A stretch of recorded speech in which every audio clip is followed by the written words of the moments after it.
Di video kali ini saya akan menjawab pertanyaan dari teori-teori yang sudah saya pelajari.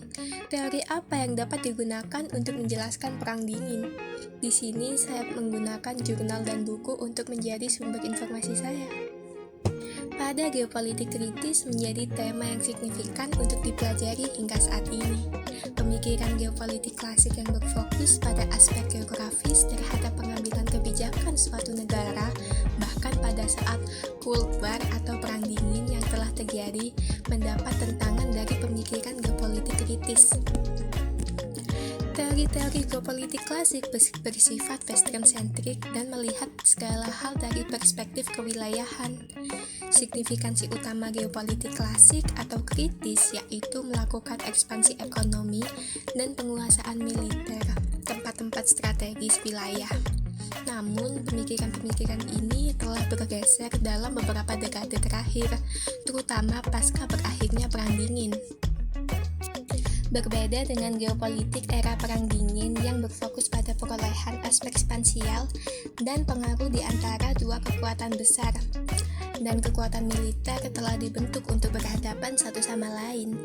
Geopolitik kritis mengkritik dominasi negara-negara besar terhadap negara-negara yang lebih kecil. Sebagai sebuah pendekatan, geopolitik kritis menggambarkan kondisi geopolitik dunia yang menjadi problematika lebih kompleks dibanding pemahaman geopolitik klasik. Geopolitik kritis berfokus pada globalisasi, informalisasi, dan respon masyarakat yang bersifat dinamis, yang berarti dapat berubah sewaktu-waktu. Hal tersebut tidak terlepas dari adanya modernisasi dan globalisasi yang tidak dapat dihentikan. Pada dasarnya, teori kritis merupakan embrio dari geopolitik kritis. Devetak mengatakan bahwa teori kritis berasal dari filsuf-filsuf dari Frankfurt School di Jerman, yakni Max Horkheimer dan Theodor Adorno, yang menekankan asumsi dasarnya yakni terkait dengan urgensi atas upaya emansipasi untuk keluar dari belenggu teori-teori tradisional atau biasa juga disebut dengan teori-teori positivis. Hal ini karena sebenarnya ilmu pengetahuan bersifat tidak bebas dari nilai. Theory is always for someone and for some purpose. Asumsi tersebut dijadikan landasan para ahli di kemudian hari untuk mengupayakan pembebasan dari belenggu ide-ide maupun gagasan geopolitik klasik, kemudian merumuskan kembali substansi geopolitik yang dinyatakan dalam teori geopolitik kritis. Geopolitik kritis mulai dikembangkan sejak pasca Perang Dingin, sekitar tahun 1990-an. Eksistensinya pun saat ini diketahui masih terlihat.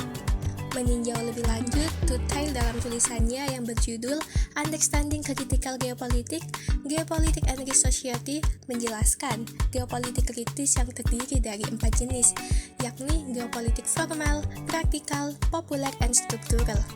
Tiap geopolitik memiliki jenis yang berbeda dan distingsi atau ciri khas masing-masing.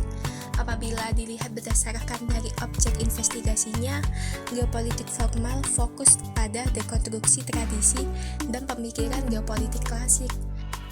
Berkaitan dengan penjelasan sebelumnya tentang penyelesaian permasalahan berdasarkan paparan di atas, dapat disimpulkan bahwa geopolitik kritis berkembang sejak akhir Perang Dingin, sekitar tahun 1990-an.